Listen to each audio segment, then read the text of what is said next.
Welcome to the Dropping into Power podcast, where we'll be hearing stories about the transformational power of surfing from women surfers of all ages, all levels, and all over. We'll hear about courage, commitment, struggles, frustration, epiphany, and of course, life transformations large and small. I'm your host, Sheila Gallion, and I am stoked to share these conversations full of so much passion with all of you.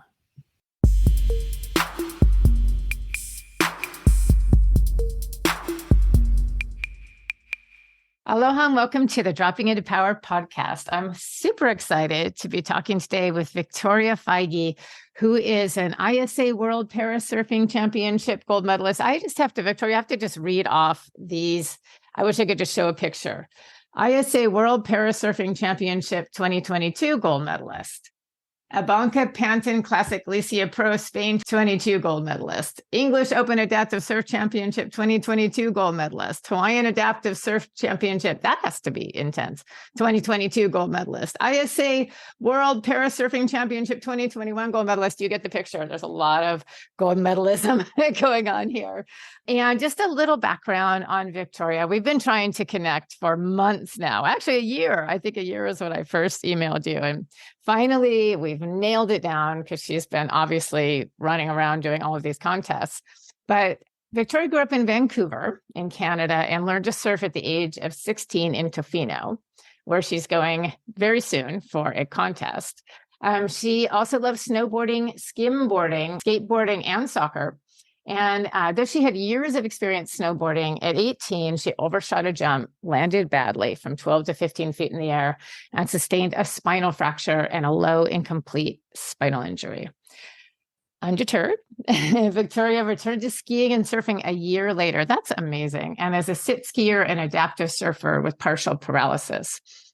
She trained hard to become an accomplished parasurfer and sit skier, becoming an adaptive instructor in both sports. And she found the adaptive surfing community and started competing in 2016.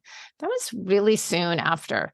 Then after only a few years on the competitive surf scene, she's become 4-time ISA world champion and Guinness World holder for the winningest female parasurfer.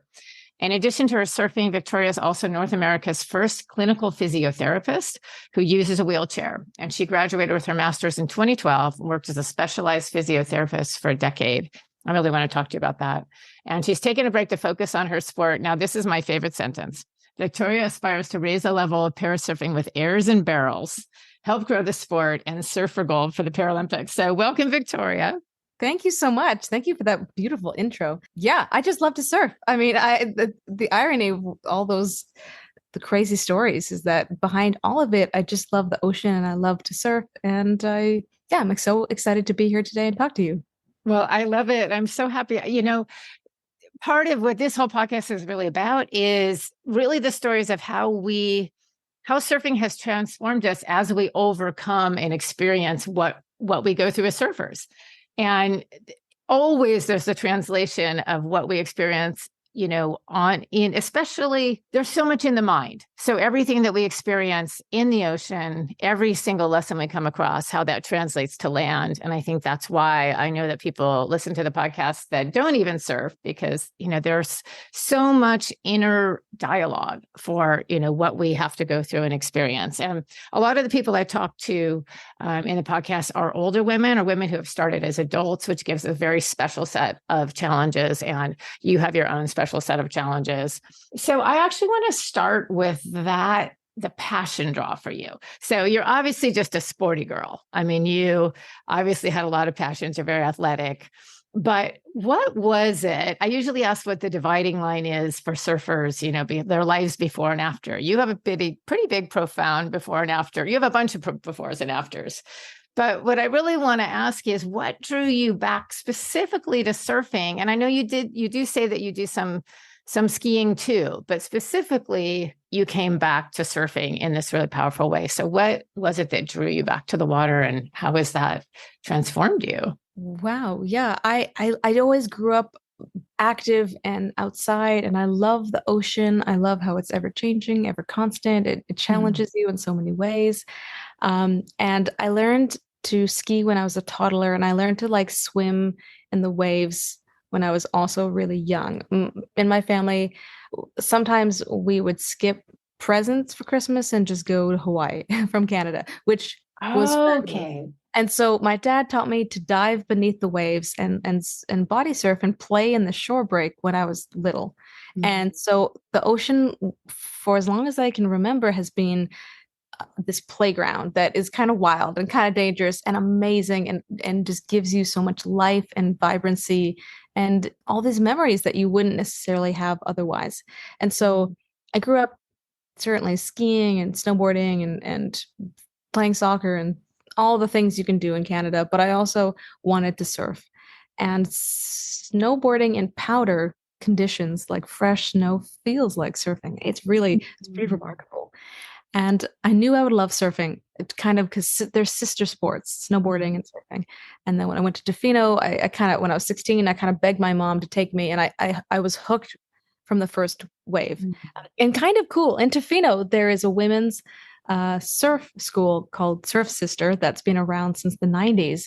And they've run so many lessons for women of all ages and all backgrounds that Tofino and British Columbia has become a hub for women surfing.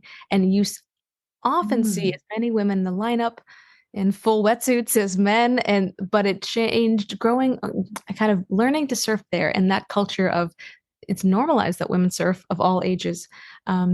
It was a different perspective. And then when I got injured, certainly you have to relearn so many things. I did physical rehab. You have to learn. I just transferred my skateboarding skills to wheelchair skills. Like it's a lot of problem solving. Certainly there's the emotional pieces, and there's certainly all the highs and all the lows and everything in between. But if you take away the emotion, it's problem solving. For me, it was like, how am I going to get over the sand? How am I going to get back in the ocean? I knew I could still swim. I'm not a good swimmer with my legs now because of the partial paralysis.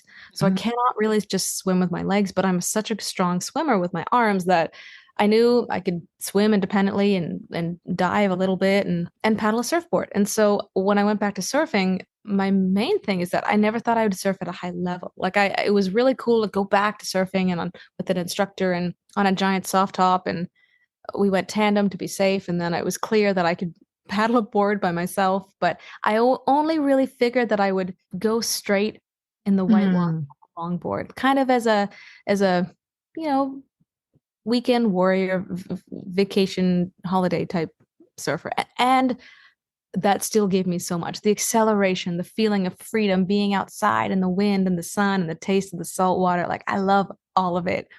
And so that was kind of like, oh yeah, that's great. But I never thought I could ever be a high level surfer until I really met the adaptive surfing community. So when you talk about like what is it about surfing that transformed me? It's hard to say because I feel like the ocean has always called me. Like things are calling, the ocean is calling always. I think it feeds you. I feel like if you spend some time in the water, it's grounding for me. It's calming, it's exhilaration, it's meditation, it's all these different aspects of myself that when you're busy in day-to-day life can be hard to access. But when I'm out in the water, I feel the most myself. I feel free. I feel alive. And you have these moments of beauty and connection with the ocean or with your friends or out in the lineup that is actually difficult for me to put into words. You actually put it into words really beautifully, that sense of feeling the most yourself. And I think, that is something about that is a call so powerful, it's irresistible. And I think for those of us that have felt something like that, whether however it is you have to get across the sand, or in our case here, across the rocks into the water, you're going to get there. So, I love that. That was beautiful.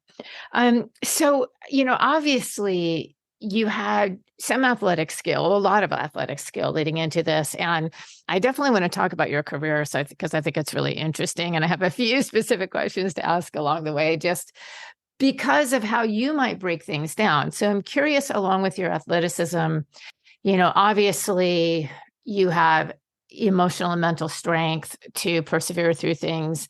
But was there anything particular that you had to cultivate kind of beyond your athleticism?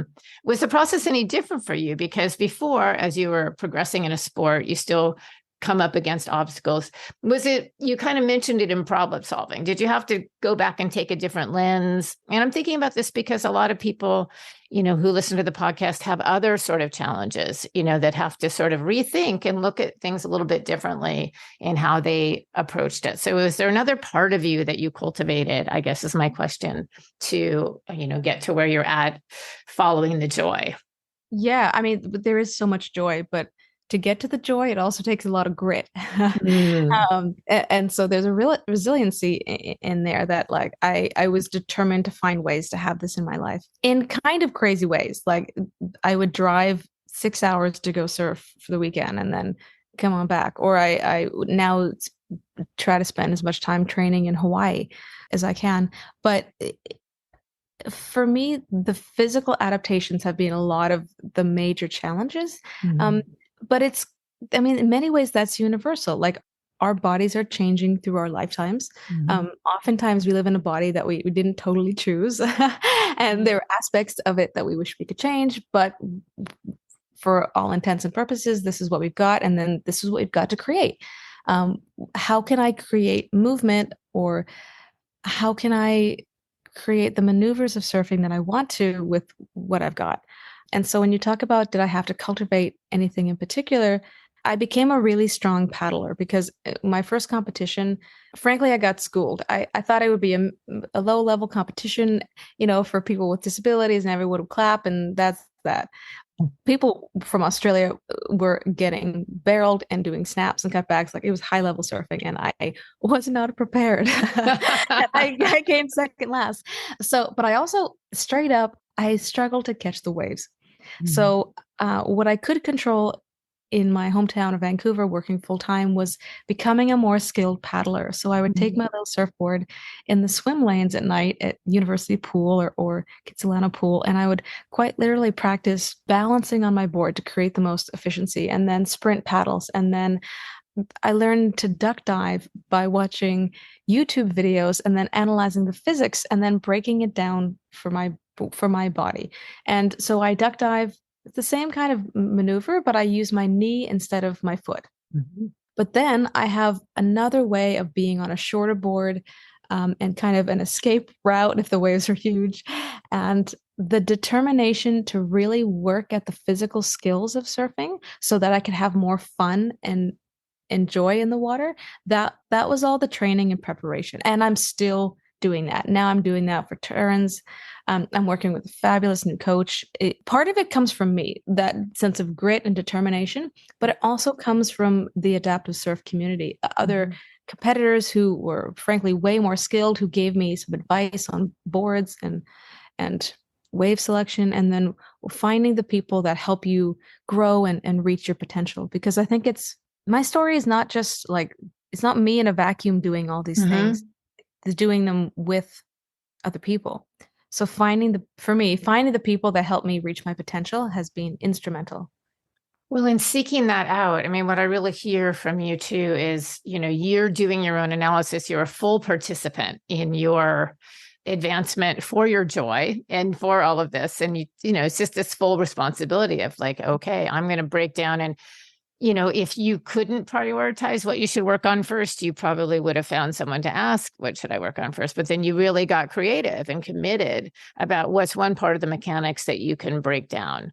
And paddling, that's universal. And it is impossible, I believe. I don't know if you have another solution in a gym, but I don't think you can practice it anywhere but in the water. I don't think there's anything really. I know there's this one friend of mine got this thing you're supposed to be able to put on the door and paddle it. And I tried it. I'm like, I don't think so. I mean, sure, you can get stronger in different ways, but it's just not the same thing.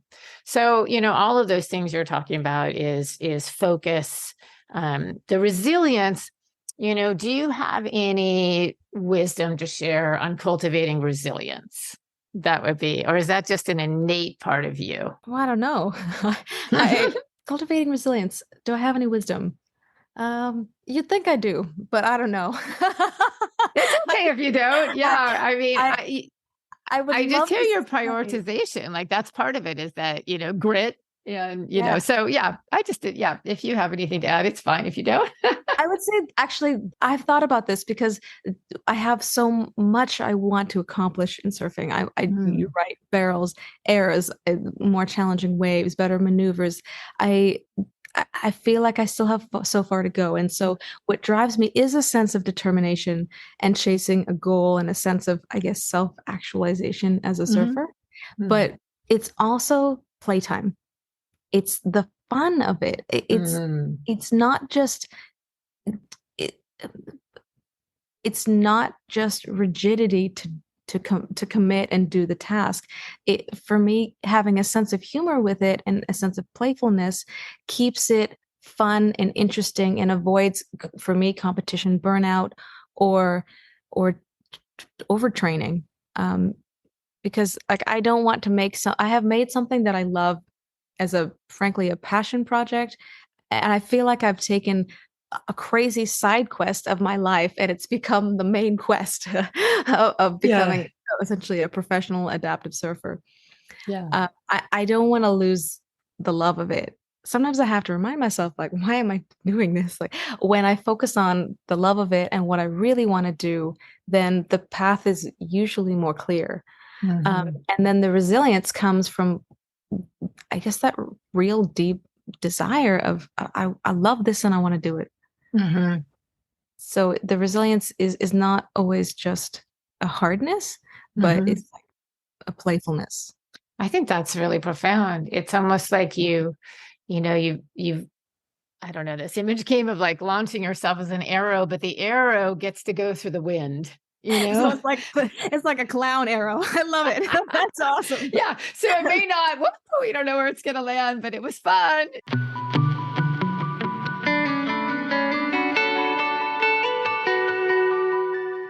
So I'm going to ask you, I don't know if you'll be able to really explain this or not, because I know you said you were studying the physics of the duck dive specifically for you. Mhm. But is there a process you use to break it down? I mean, oh man, the duck dive, I am very hydrodynamically challenged. Like nothing is in, I can't picture it when someone describes how a board works in the water. It just doesn't, geometry's not my thing, so I can't really picture it. So everything for me is kinesthetic. Like I have to just keep Gotta trying feel it. things and then eventually I kind of figure it out, but sometimes I don't. I mean, sometimes I just keep watching other people. I'm like, how I saw a woman duck dive her longboard the other day. And I'm like, How?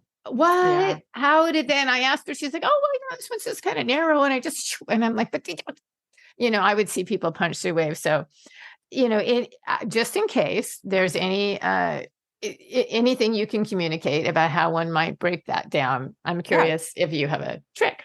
sure. One, I come from a skateboarding background, Okay. and so I used to ollie my skateboard. It's weight shifting the board to create pressure in different areas at different times to then kind of move it in space. And so I almost think of the duck dive as an underwater ollie. So it's like an underwater jump. Instead of jumping off the surface, you jump under the water. Okay, but how do you Okay. actually create that? You need speed. The paddling speed matters. So you kind of sprint. Okay, this is how it's worked for me. Okay.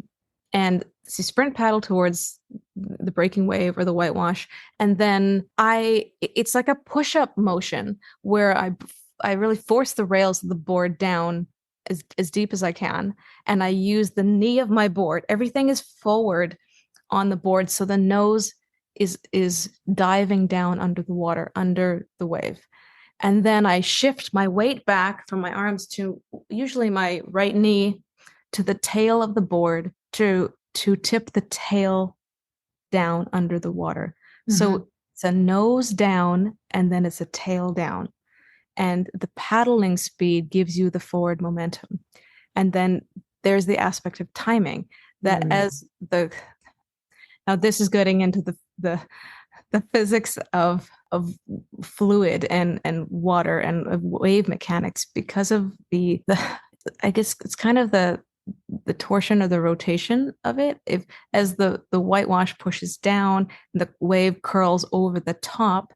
If you time it just right, you will go down underneath kind of all the whitewash, and then the wave itself will kind of pull you through the back in that kind of curvature, and then you resurface and then paddle away with a big smile.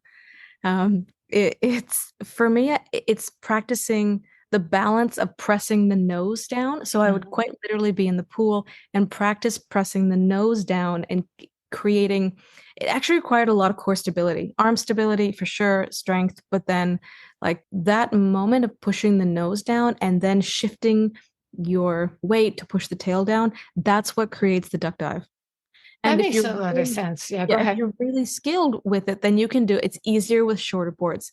It's way easier to practice with low volume boards. And so if someone is actually out there kind of struggling and a bit frustrated, if you use a high volume board to catch the waves, it is not the right tool to learn duck dives. Mm-hmm.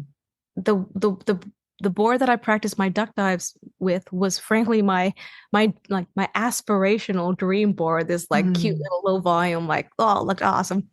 But that's not the board that I would really surf to catch waves. But it was the board that I learned the movements of duck diving. And then when I became more skilled, then I can do it on different boards. Does that help at all? Yeah, I think so. Absolutely. Yeah, I love that. I love that.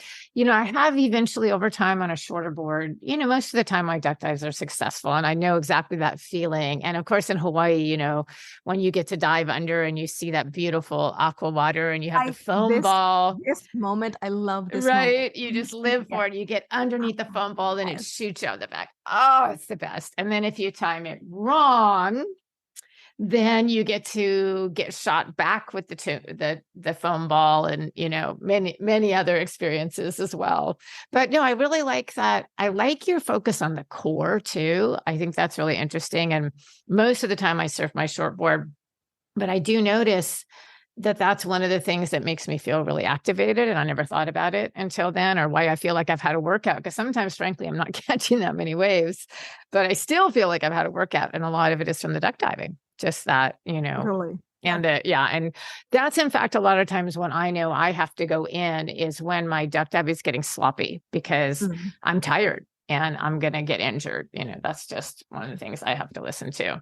And But I I have love how you broke that down. Go ahead. I'm sorry. Oh, yeah, thank you. So I'm just getting all excited about the duck dives. Like this is like for me to talk about the mechanics of surfing is like way more fun than Yeah. just telling my story. Although I recognize it's an interesting story. Yeah. It me talking about surfing and how other women break it down is so much more interesting than kind of I'm so used to my story that Yeah. this is more fun.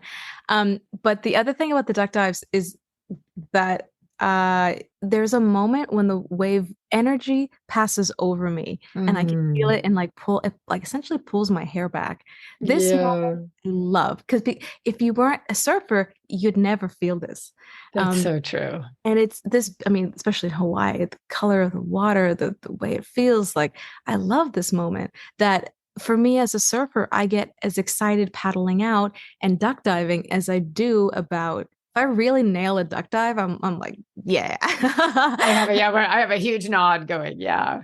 Yeah. But I love all of the parts. I love paddling out. I love duck diving. I love sitting out the back, like in addition to catching waves. And so for me, maybe that joy of not just riding waves, which is the Mm. best, but the joy of all the parts helps keep me resilient and helps me keep me kind of committed.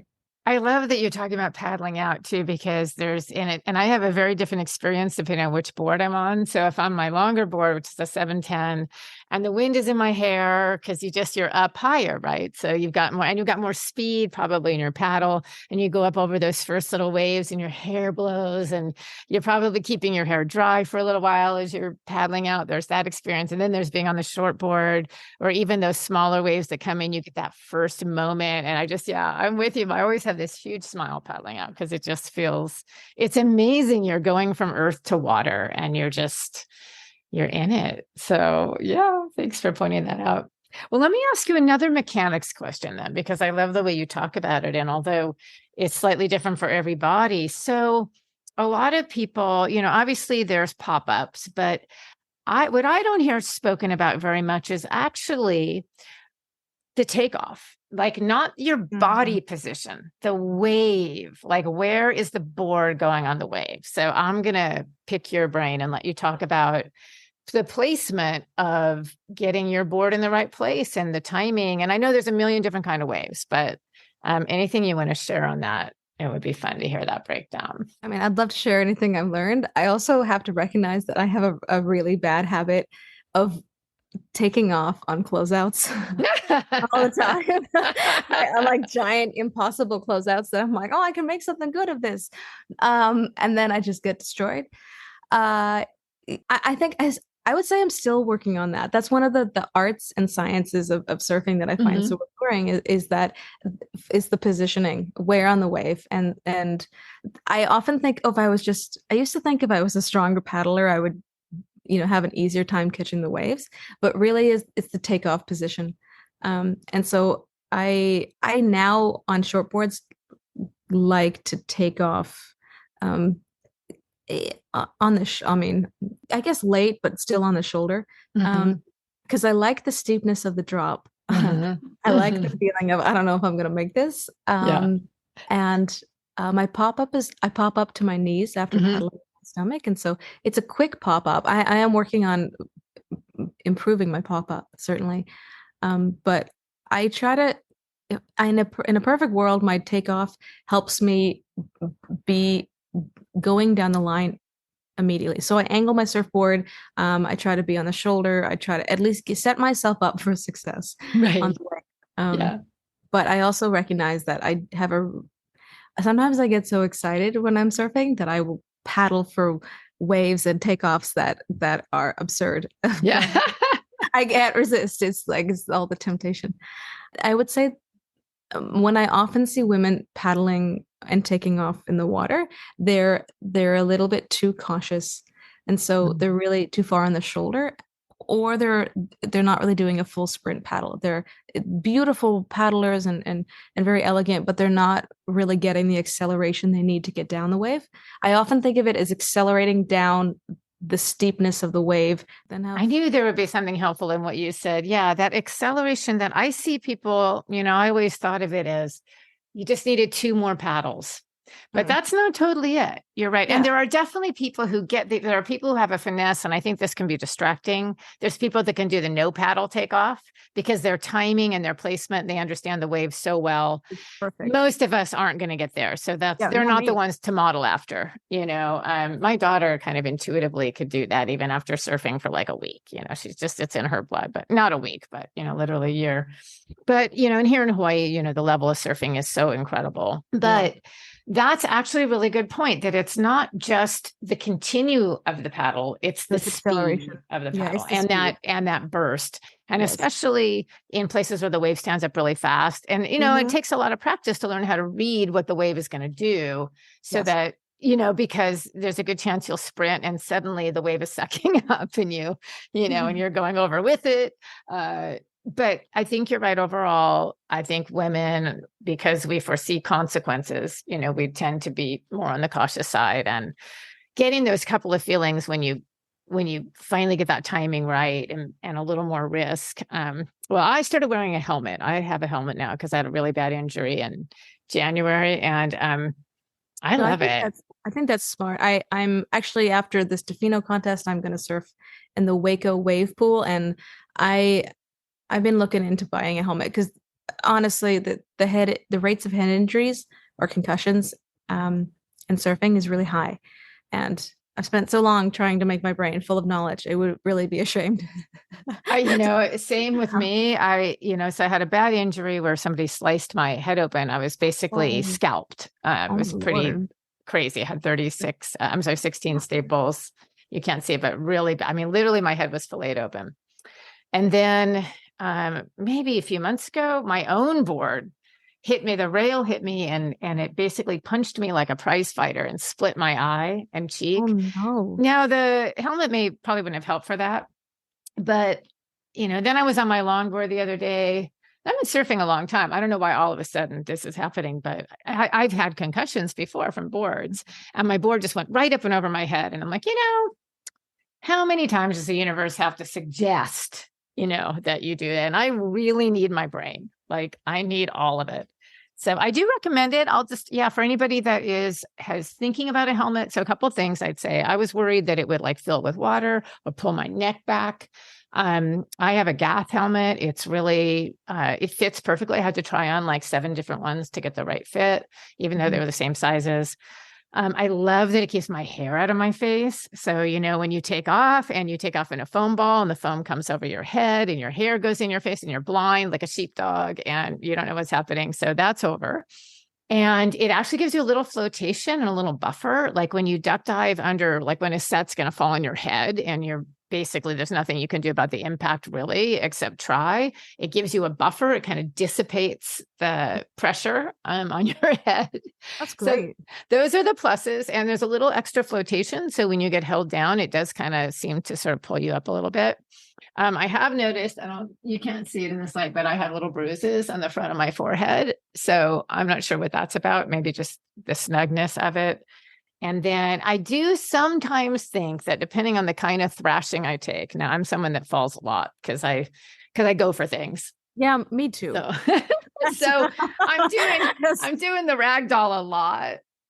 So I think that sometimes maybe the helmet might make the ragdolling ever so slightly more intense. Oh, and one thing I'll say, when I first started with the helmet and I was on my shortboard and I went off front side, for some reason, my balance is so, I usually don't lean forward enough anyways, but the helmet made the tiniest shift so that I kept falling backwards off my board going front side, which was so weird.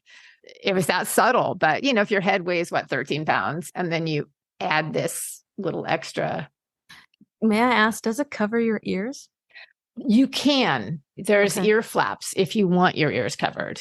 Because your balance systems of equilibrium live in your inner ears. And so anything that covers your ears, like I do not love wearing a hood when it's cold. I mean, I will if it's brutal, but because I feel like it changes my hearing, but it's not the hearing that really changes, it's my balance.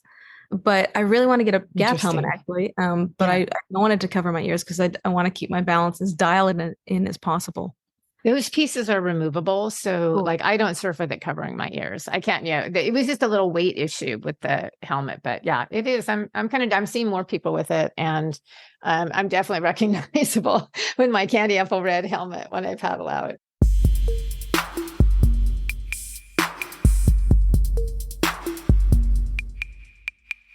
So I would actually love to hear a little bit about your career, specifically the way it's worded in one of the articles that I read. I'm going to post the articles about you in the show notes for anyone that wants to read more of your story. And just, you're so articulate and, they're really interesting articles. But I was really taken by the idea of neurophysiology. And curious how you have adapted. You talk about being the only person doing this career in a wheelchair, which is really kind of fascinating, but you're also a woman. And I don't know how many women are in that field. And I'm just curious, what have you discovered? And, you also talked about dealing with marginalized people, period, in your capacity. So, I'm just curious about how that career's developed and who you're working with these days. That's okay. There's like a lot in there to unpack. I know. Sorry, you can start anywhere. I got excited. Okay. I got excited. So it's like, I would say underrepresented communities, and then also neurophysiology, and then the power dynamics of healthcare. There we go. Okay, starting strong out of the gates. Okay, it should be said that I am a trained physiotherapist, and I have a specialization in orthopedics and hand therapy. But I came to hand therapy by working in stroke rehab and neuro rehabilitation for 4 or 5 years as a clinician. But I lived it by going through a spinal cord injury. You learn. I learned. I always loved neuroscience. I as much as I love the ocean, like I'm a science girl. Like I love learning. It's so fascinating and amazing. And straight up, I know this sounds crazy, but like I think neuroscience is sexy. Like it's totally.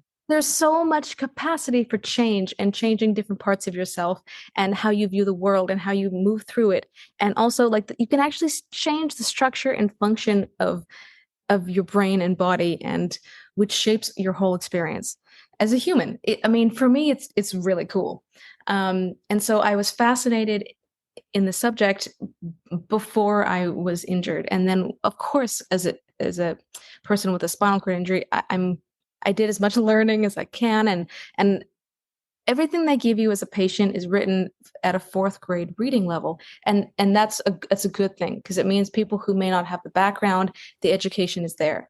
But for me, being a straight up nerd, I just wanted all of the academic high level.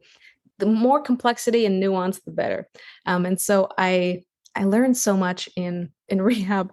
I was reading like academic papers already, and then when I worked with a incredibly highly skilled neurophysiotherapist as a outpatient when I was like kind of discharged from the hospital. So you do your physical rehab, and then I like to call it like you're like released back into the wild. Like they just you're out there in the world. But I still felt like I had some capacity for my body to recover, and I wanted to not put everything in my life on hold for the potential of recovery, but at least try to ride the momentum of my recovery. Whatever I could get, I wanted to try to get, but not pursue it at all costs. Like I was doing physical rehab with this outpatient amazing neurophysio, but I also was getting my undergraduate degree and going to university and having road trips with my friends. Like some people just do rehab after an injury, and there's nothing wrong with that. But for me, I needed more balance in my life.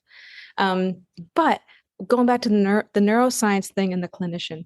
Okay, so I worked with this Australian neurophysiotherapist who is a professor, and she loves to teach, and I love to ask questions. And I learned so much from her about the neurophysiology of movement and walking and anticipatory postural adjustments and what actually creates movement, and then how do you shape that and influence it, that I began to do gait analysis or walking analysis on people walking in front of my car when I was driving. I drive with hand controls, but so I was like already like a baby physio nerd. And then when I eventually told my physios and people in my life that I was thinking about doing this as a career, even though it was groundbreaking and never been done, and frankly, it's like, why do I always choose the hard way? um, I I kind of knew it was my people. I kind of already knew it was a good fit. And then it was figuring out the physical skills where I can make someone else safe, and also figuring out the treatment skills so I could be an effective clinician.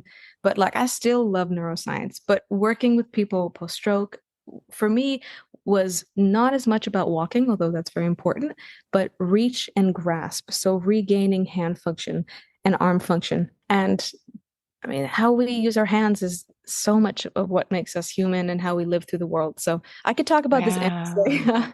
Wow. And even small injuries in the wrist and hand can have really massive effects on quality of life. Okay, wait, unpack that one comment for a second, that how we use our hands is part of what makes us human.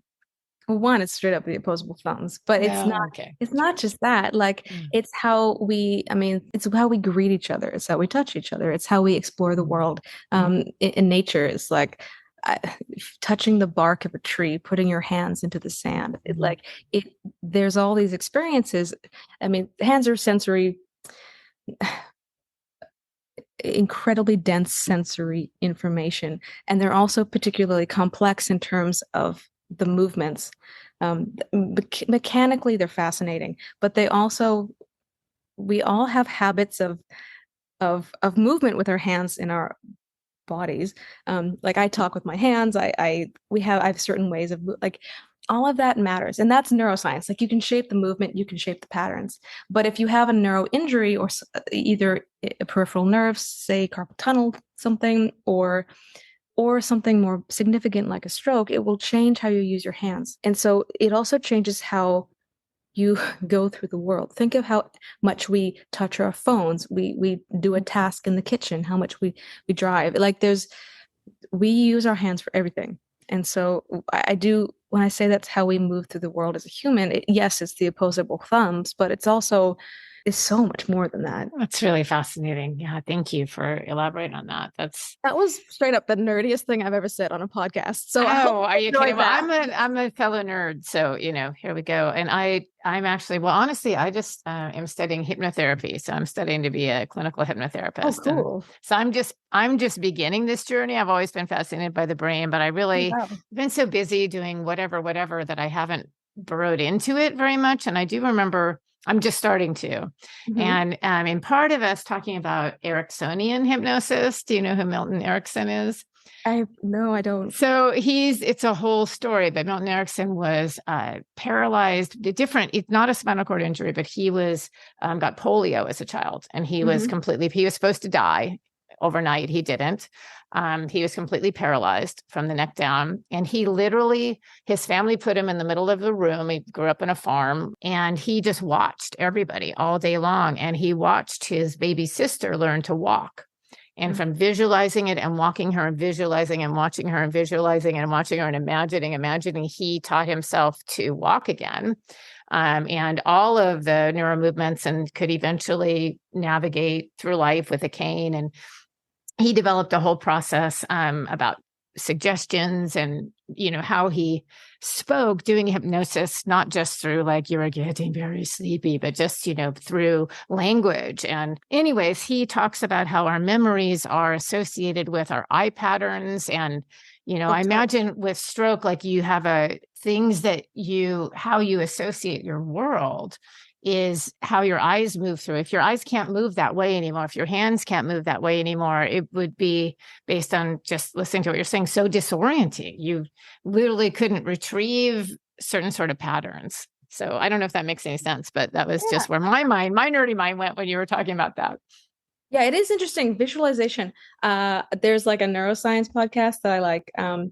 And they were just talking about visualization. And it is true that if you make the movement very specific and short, and you visualize that movement, say for this person, I guess walking, or the mechanics of walking, it activates the same movement or motor patterns in your central nervous system as actually doing it. But it's not as profound as a change or a practice tool as actually doing it. But if you have no other options, or like visualization is like, so much evidence to show that has power. It's pretty cool. I'm a big neuroscience person. Yeah. So I'll have to find out what the podcast is. I usually, when I go on a surfing podcast, I so rarely get to talk about neuroscience. But I also think like my background in becoming a physio helps without a doubt, helps the problem solving of figuring out and adapting the movements. And like, I can do a lot on my own, but that's where having other people in my lives, physios and other athletes and coaches like that, is so valuable. So I know it was a big time. We got off on that, but that's what we do here. That's what we do here. I do want to touch a little bit on the marginalized community, because I thought that was really interesting, the little bits that I read about that. So when you're talking about that, do you mean who has access to the kind of work that you do, or who even has a concept that they have the ability to, improve their mobility? Or, I mean, maybe we can leave some of the public. Well, I love all of it, but what were you really targeting when you were talking about that? I think you're talking about the Butter magazine. I am talking about the Butter magazine. Yeah. And that's a magazine for women or people in action sports who may be underrepresented. And so that discussion, for me in healthcare, it's so rare for a person as a wheelchair user to become a physiotherapist because of the physical mechanics and requirements of the job. And without a doubt, there's a lot I can do, but I also don't walk people down a hallway. I now do a job that is geared towards hand therapy and upper extremity, and I sort of play to my strengths, if you will.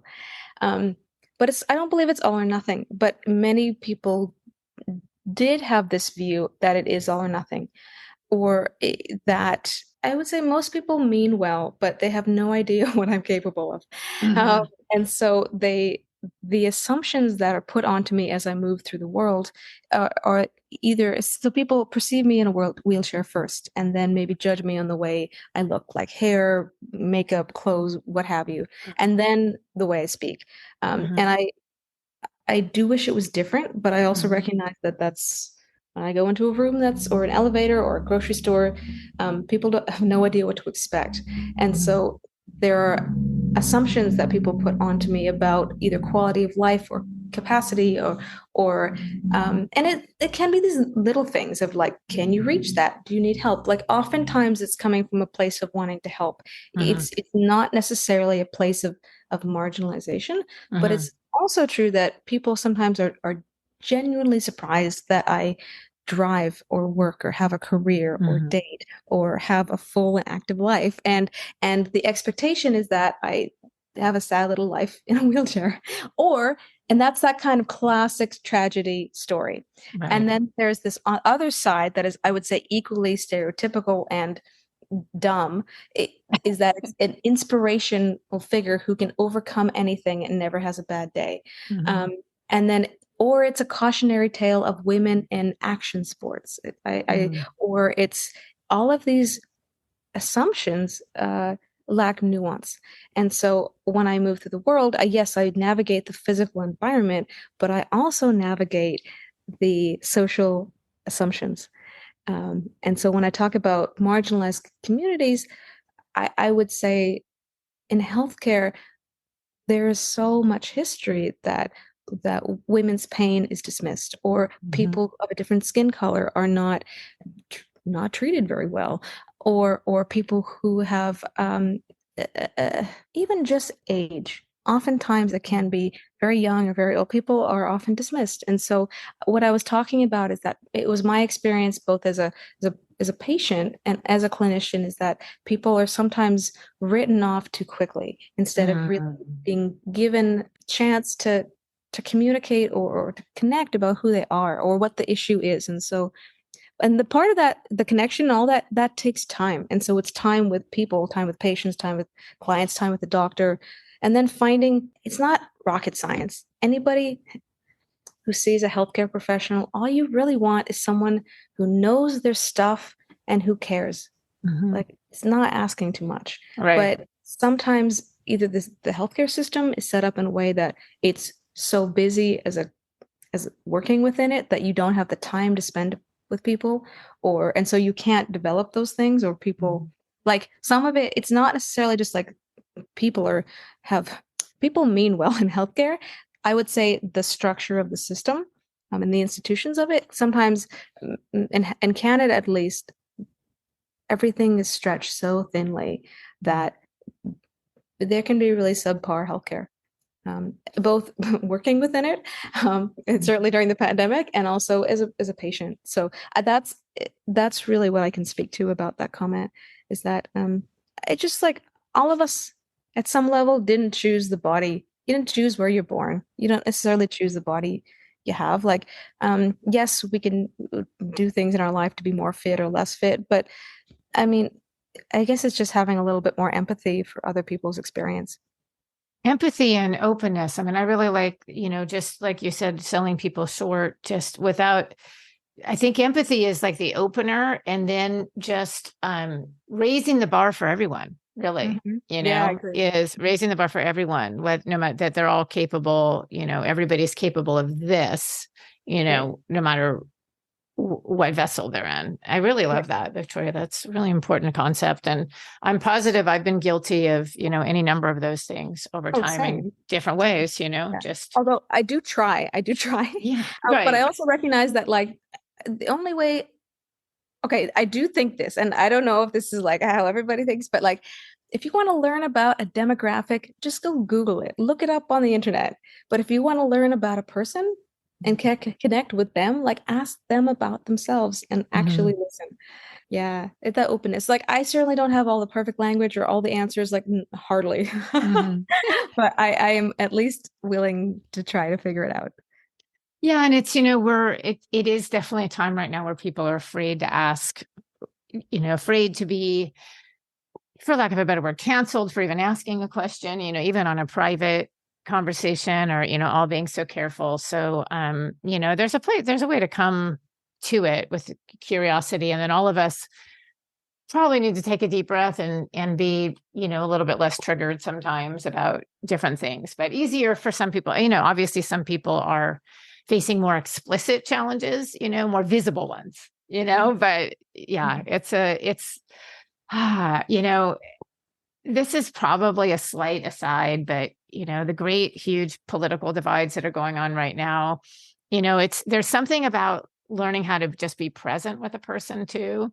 I know for sure that I surf with people that have, in my opinion, completely crazy views on life, but I love seeing them. And we talk about surfing and I know about their partners and I know about where they had lunch and I know about what kind of equipment they're riding. And I don't know, they're kind of different things in a way, but at the same time, it's just allowing people to be whole, I guess. And it's not easy.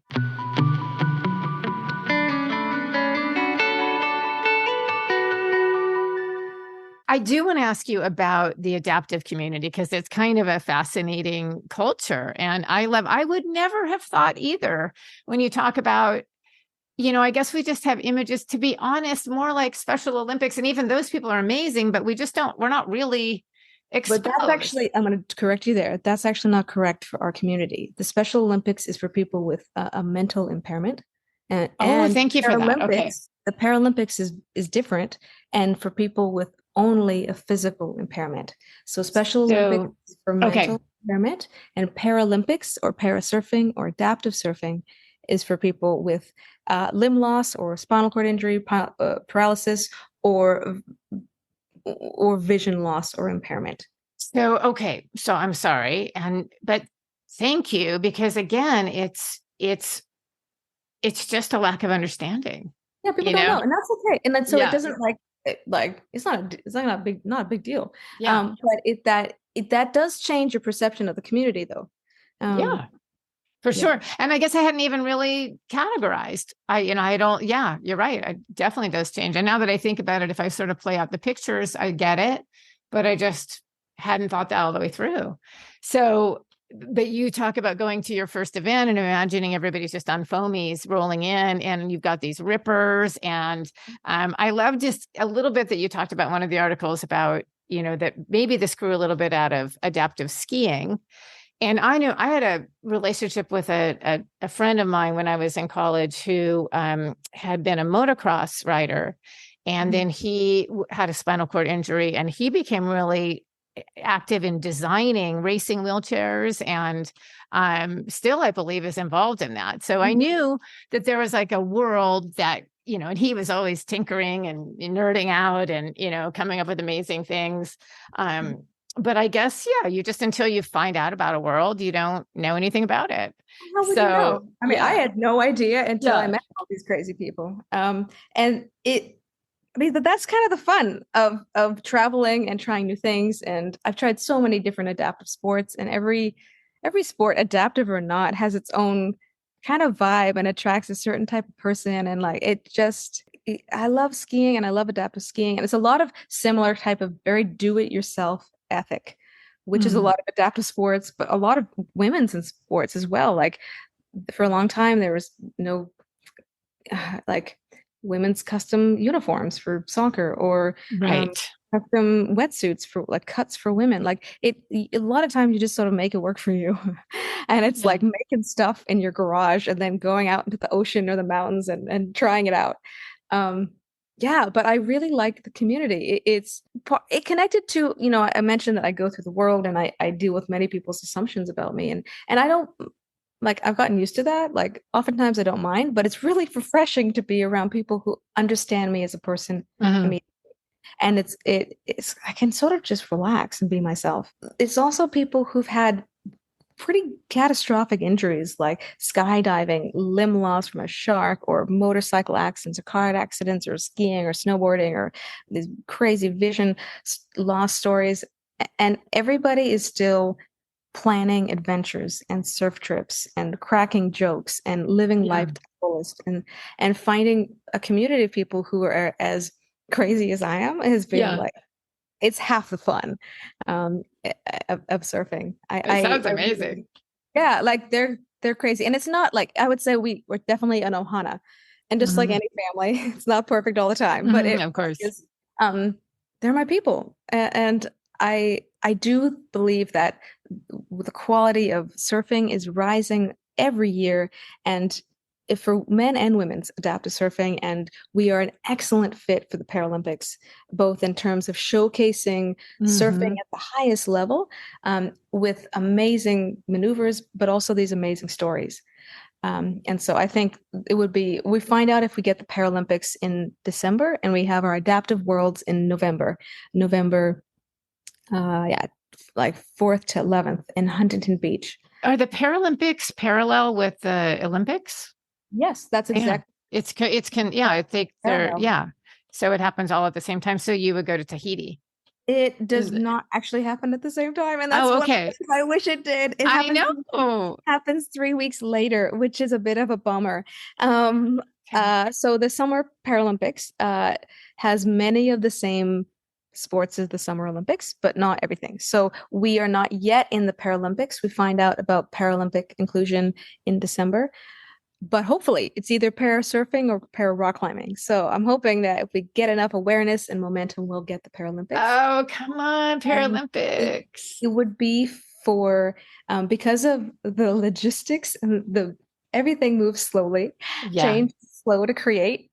It would be for 2028, Okay. the LA Paralympics for 2028. I mean, we're Okay. still going to do, we have an adaptive world tour, the Association of Adaptive Surfing Professionals, like the AASP, it's like our WSL. We have professional contests with priority and prize money and world titles on the line. And we also have the ISAs, which is a different organization that runs the Olympic and Paralympic, hopefully Paralympic streams. Does that make sense? Mhm, yeah, totally. No, that makes sense. No, that's exciting. I mean, as we know, well, not everybody knows, but surfing actually just joined the Olympics in the last Olympics, Absolutely. and are Mhm. happening again. So after Mhm. a very, very long fight of 100 years or so, so we definitely don't want it to take 100 years for you guys. Why they can't do both para rock climbing and para surfing, I don't really know, but That you'd have to ask them. I'm I not this in is where charge I of don't know. these things. Like those seem like they should both be in, but that's what do I know? I'm sure they have their own matrix, whatever that might be. My understanding is that now this is my understanding, but I don't know how accurate that is. I'll promise that, like, clinician, I know my stuff in terms of like what's going to happen with the parallel. I don't know, Yeah. but because it is a contest that just like any contest takes some money to run. Mhm. My understanding is that there's not the funding or the to create both of those things. It can be Okay. one I mean, at a time. I Mhm. understand what it must put on to televise and to, just the whole thing, making everybody safe, the whole state, everything that needs to be built and sustained to make such a thing happen. Yeah. But I do wish we were going to Tahiti. I know. Oh my gosh. Okay. I I personally would not ever like to surf that wave, but I would like to watch it. I mean, like, that's the thing is that I now spend a lot of time training on the North Shore of Oahu, and like Hmm. without a doubt, like there are days in the North Shore that are too big for me to manage. Um, just like 10-foot macking pipe. No, I'm not at that level. But there are, I would say, the in-between days, as I Hmm. would say, highly skilled as an adaptive surfer in competition and in my division, and without a doubt, I'm leading the women's movement in many ways for adaptive surfing, and I'm trying to raise the level. But for the North Shore, when I just surf, I think I'm solid intermediate, but I'm like the book barrels, North Shore barrels is the goal. That's going to take a little bit of time, and they're not going to be huge barrels to start with. Like, Hmm. but I mean, that's the thing is if you pick the day and the conditions, Tahiti or Hawaii, or I mean, there are days that are manageable, or then you can learn, and then you can get more experience and build, yeah, a foundation upon. And how do you fit in at the North Shore? I mean, how are you treated It's in the great. North Shore? Love it. It's Awesome. actually there is a, I mean, I like surf media. There's the have you seen the yin and yang of Jerry Lopez? Yes, I Yeah. loved it. Yeah. Yes. There's a moment where he goes to G-Land and he's like, "Oh, weird. I'm at home." Um, Mm, and that was my, because I thought I'd live in Honolulu and then work as a clinician, and I did work. Like I was yeah. working near full time and surfing in the morning. But as soon as I was how I was kind of when I first got to Hawaii, I had like friends and a community and a job lined up, but I didn't have a place to live, because housing is very Mm, tricky. There's only so many rental places, yeah. especially on the shore. So I house sit for a friend of mine, and then I lived with kind of a different family in a different part of the island. But I managed to get this little place that's on the North Shore, and it's like, I don't know, 2 blocks, maybe a kilometer from the beach. You can walk. Wow. Some people go to a new place. Certainly, so many people go to Hawaii and they struggle. They have difficulty making friends. It can be transient. It's expensive. Yeah. There's it's not a paradise for everyone. But for me, when I went to the North Shore, it was like that moment in Derek Lopez, like that Mm, story where he's like, "Oh my," I got there and I was like, "Oh my Lord, like I'm home." Like oh, it was actually quite profound for me. And the North Shore has opened for me in a way that I didn't expect. Like I've wow. made friends, I've people to surf with. The North Shore lifeguards know me by name, and sometimes I'll check in with them and be like, "Hey, this swell is rising. Like, do you think I can handle it?" And um, one of them was like, yeah, if you get sucked out to sea, I got the jet ski today. I'll just go get you." Oh, that's cute. It's like, I and love it's like that. they sort of look out for me, and then quite literally they help me over the sand. Sometimes I'll ride on the back of the ATV with my board, and I'll get dropped off at a certain place at Sunset or Haleiwa, or even Aokai Sandbar. Like Hmm. I'm not really surfing pipe, but I'm pipe adjacent. Yeah, right, right. I've um, seen it. Yeah, yeah. and I feel so lucky to have the support of such an amazing surf community. I feel that I kind of fit in there, and I just I love it. Like I never thought it would be such a good fit until I moved. Oh, And that's certainly amazing. I moved to Tofino and Ucluelet in Canada for surfing, and I love the people, and I made great friends even though I was only there for like 3 or 4 months. But it's not a great fit. The water is so cold that like I can manage it, but then there is so much sand to get across. Some of the beaches are Yeah, accessible, but not with the tide swings. Sometimes it yeah, was like 200 yards of sand to crawl over to then go yeah, like, and I can do that just like pushing my board next to me, but that's a lot of cross training. yeah. That's For a lot of surfing. cross training. Yeah, It's like yeah, and then it was cold and wet all the time. In a way that being in the warm water of Hawaii, it's easy to surf in a bikini in like a little tiny rash guard. Like yeah, it's so much easier in warm water.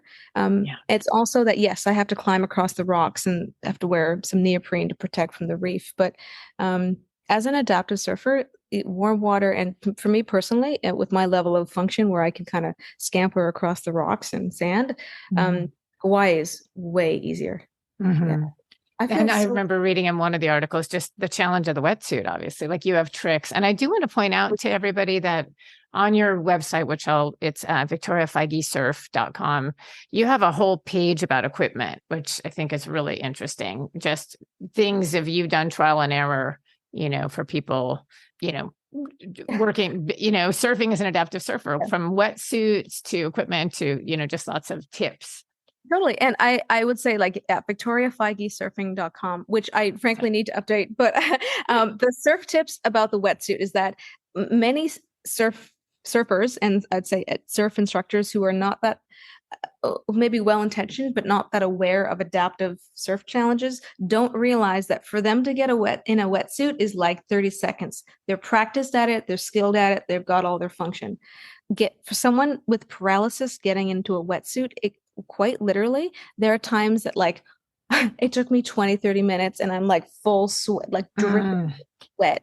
You expend that's like surfing an entire heat and then right. you put nothing in the gas tank when you actually go into the water. If you have such a brutal experience at the beginning, it is going to color your experience of the sport.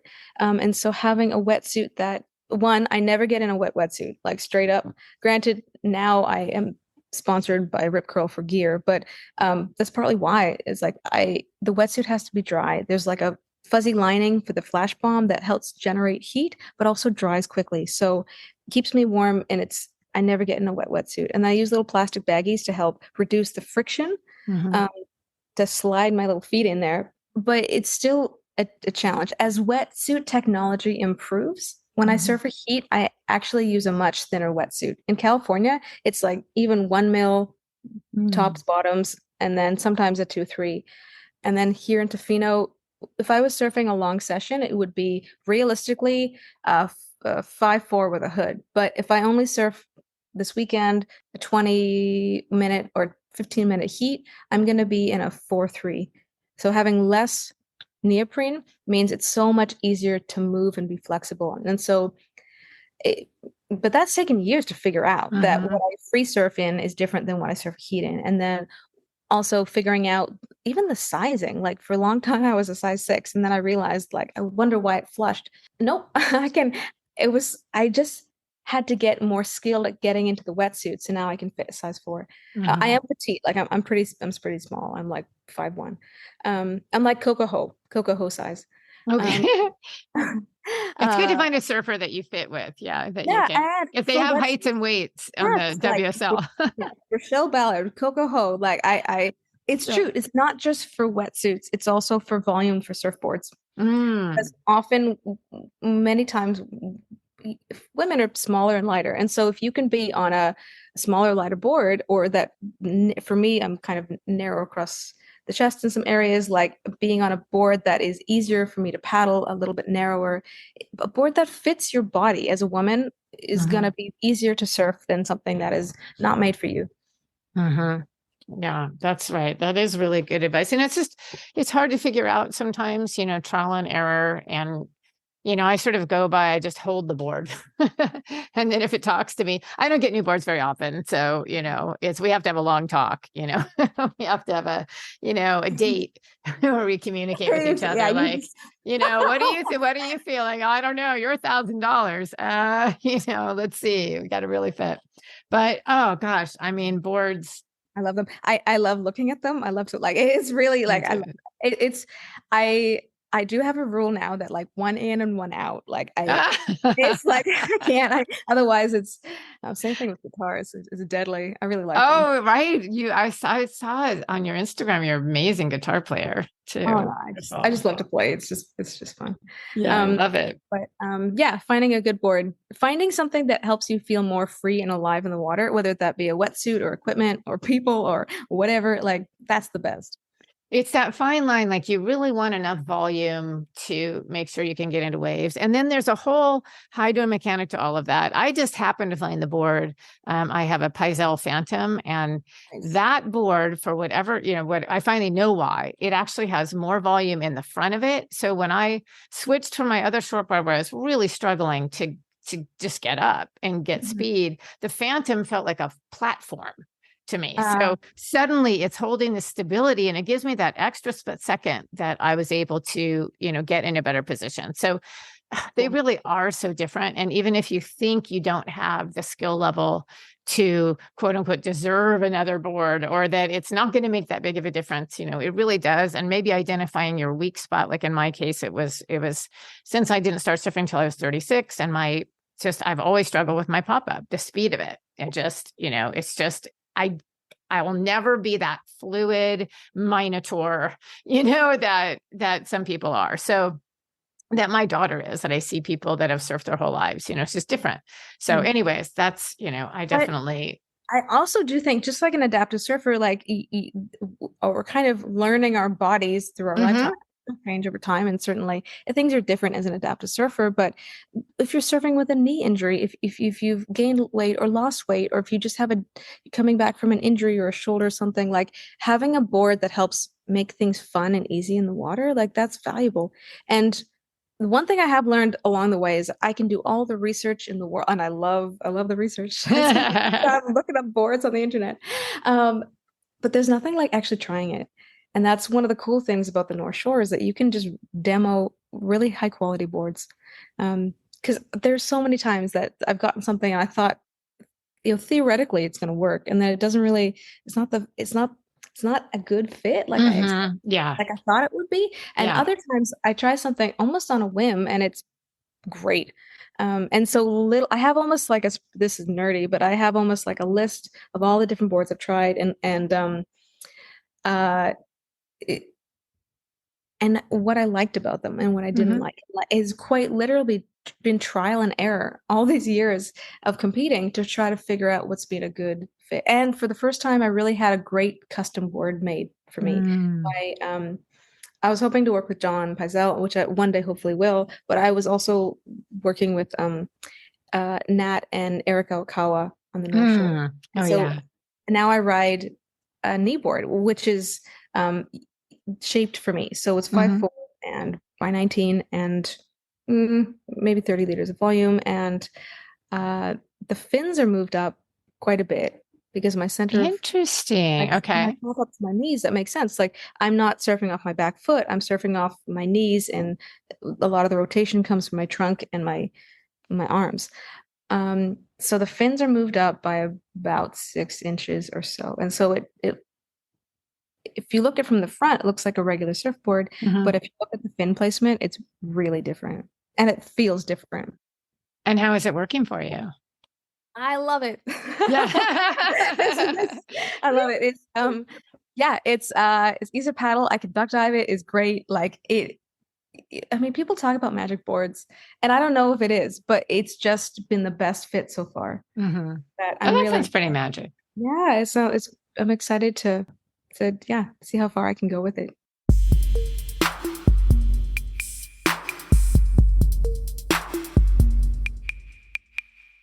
So I'll end with one last question, which is I just you probably have many of these, but do you have one wave that you remember? Like one favorite moment? For me, this is a difficult question because I have so many Yeah. moments. It can be a group of moments, or it can be I, a feeling.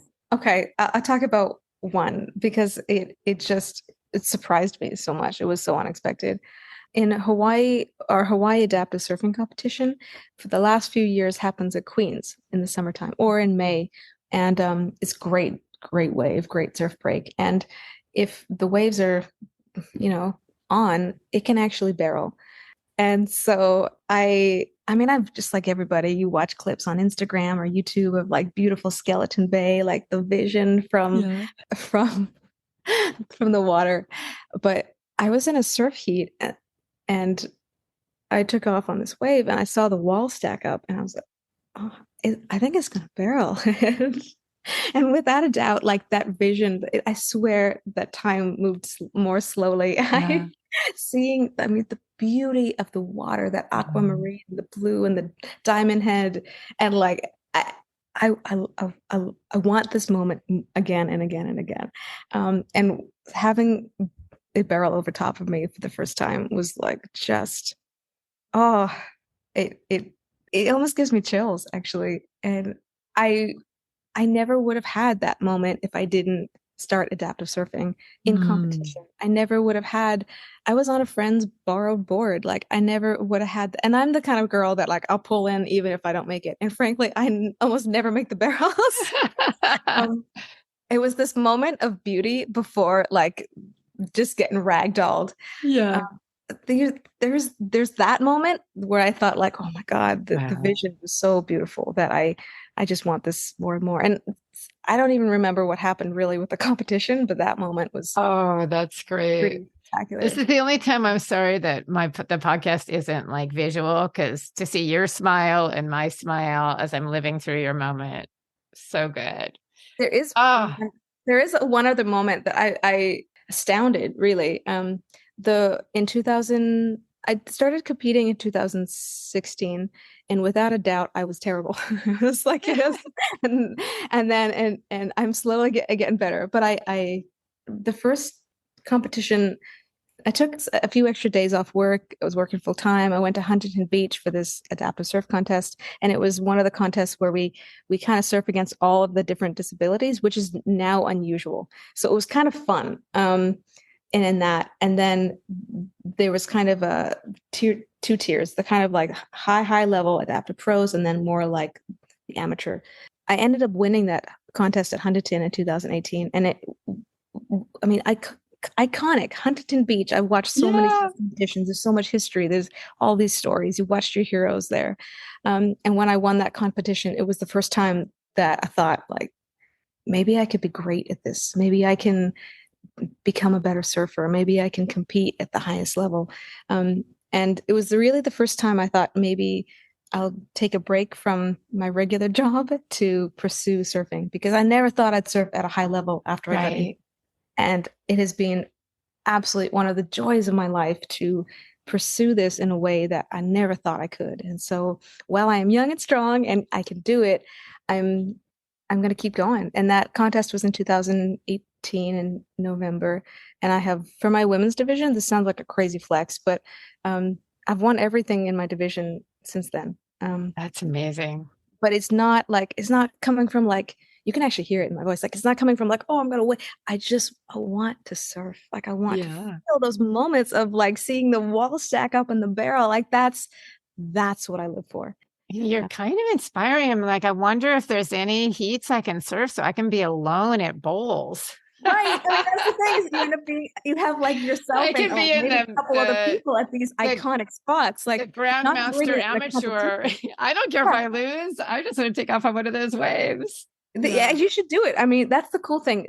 This weekend, there's a major women's surfing competition in Tofino. It's like 150 women from across Canada or the world who come for. It's called Queen of the Peak, and it's one of the largest women's surf competitions in the world. Certainly, Tofino has a hub of women's surfing.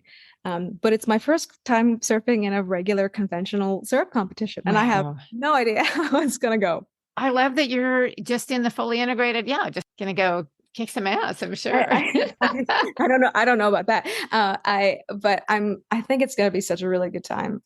Certainly it's a great community up there of women surfers, and it'll be cold, but everyone's so fun and warm that they'll make up for it. I love that. Yeah, it's definitely my dream to travel around and get to be present for those contests too, and just talk to the women while they're doing it. And I'll just put it out there to the universe, because one of my dreams is to use hypnotherapy for women surfers, to help overcome, whatever obstacles are happening in sports and whatever. That's going to be one of my focuses. So I hope to be there at the contest in a little tent, helping people through things, and maybe paddling out in the heat. That's very cool. That's awesome. That's good. Hey, thank you so much for your time today. It's been thank you, Victoria. Pleasure. Thank you so much for I really just appreciate all the nerdiness and wisdom and just everything that you've had to offer. It's been a super blast.